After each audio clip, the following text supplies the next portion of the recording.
Why the Borg again? Terry Matalas explains. Star Trek Legacy will be set up and ready to go when Picard wraps. Frakes talks bridge reunion and Strange New Worlds news. This is Trekzone Sci-Fi News. This is the Bite-Size Podcast, catching you up on the latest science fiction production info.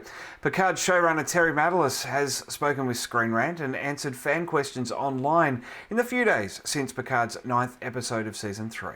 He says the Pares were never considered as there was no connection to our TNG crew. This was a story about legacy, and the Borg were always going to be the big bad. Jack Crusher's connection is an evolution of assimilation, with his transmitter gene the key to Locutus's receiver gene that's been spliced into every under 25-year-old that's been through a transporter. The Jurati Borg are a whole other kettle of fish too, from an altered timeline.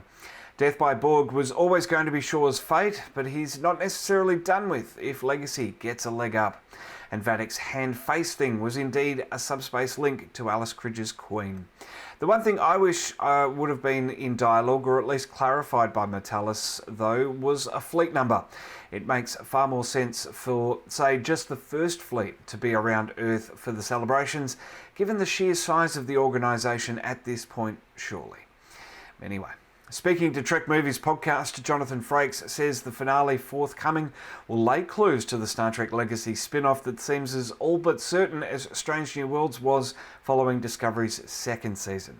Quote, "You'll see that by the end of the show it's set up. The Legacy characters, the two LaForges, Worf's got a kid, Riker and Troy have a daughter who's brilliant, and Jack Crusher is also a brilliant character." Frakes also told Trek Movie the bridge reunion made them all feel young again. Quote, "We were all jammed in the elevator and knocking each other off our marks and taking the piss out of each other, accusing other people of farting. It was as if we'd just gone back to that rambunctious, stupid, childish behaviour that we all had in 1987. It was great." This season of Picard has been hitting home runs, and now there's an all-important Nielsen rating to confirm it. The show's a hit. Breaking in at number 9 on the original program's list for the week of March 13, it's a Star Trek first, but more importantly, it's only a Paramount Plus second, with 1923 breaking in at number 6 2 weeks earlier. Well, moving on to other franchise news. Frakes on that Trek Movie podcast also talked about the absurd crossover coming up in Strange New Worlds' second season. Mariner and Boimler just happened to cross over from their animated world into the ship with Anson Mount as Captain Pike, of course, and number 1, as well as Ethan Peck with being Spock, of course. And it is a flat-out comic. It's fabulous. It's a fish out of water. Frakes says this will be his first directorial credit for Strange New Worlds, but he says he'll be back and he's hoping to helm some Starfleet Academy as well. Well, speaking of the returning series, character posters were released on First Contact Day. The 10-episode second season begins on June 15, and we have 8 posters to nitpick. The biggest change is with Uhura, who is no longer wearing a cadet badge. Check out the posters in more detail on Trekzone. Well, UK-based company CORGI has announced their return to Star Trek Starship model merchandise.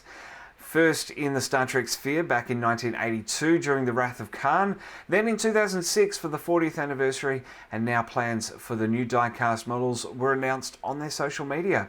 They say that they have a franchise-wide license, meaning nothing is off limits, with an 8-inch Constitution class as a ballpark idea. In a statement to TrekCore, CORGI revealed that their licensed territory is for the world except for the US and Canada. They also confirmed Eagle Moss stock, tooling or assets are not part of their workflows. Well, Trekzone's Festival of Star Trek Fan Films begins on June 6, leading up to the 2023 Trekzone Fan Film Awards. Don't miss a moment, follow and engage with us on social media. And our next Star Trek fan film is coming. The co-producer membership tier will have all the latest. But even our basic membership offering directly supports me expand this hobby, the Trek.zone/support. I'm Matt Mellor for Trekzone. I'll see you in the comments.